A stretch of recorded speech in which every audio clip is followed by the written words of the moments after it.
च संहरन्तं निजेच्छया सर्वविघ्नहरं देवं मयूरेशं नमाम्यहम् नानादैत्यनिहन्तारं नानारूपाणि बिभ्रतां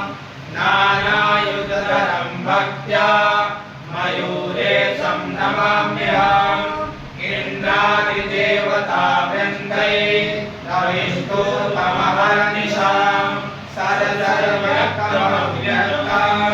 मयूरेशं नमाम्यहम् सर्वशक्तिमयं देवं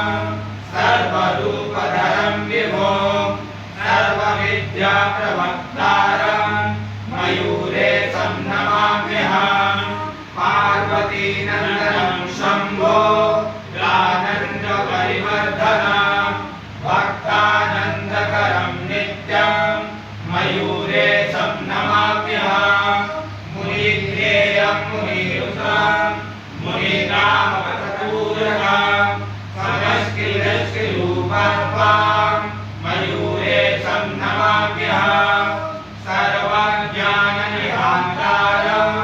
सर्वज्ञानकरं शुचिं सत्यज्ञानमयं सत्यं मयूरेशं नमाम्यहम्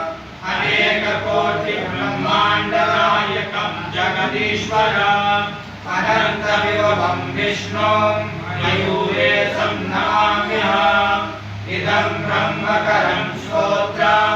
सर्वपापप्रणाशनं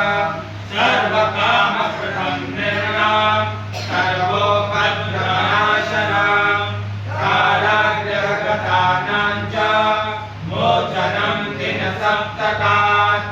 आदिव्याधिहरं चैव भुक्तिमुक्तिप्रदं शुभम्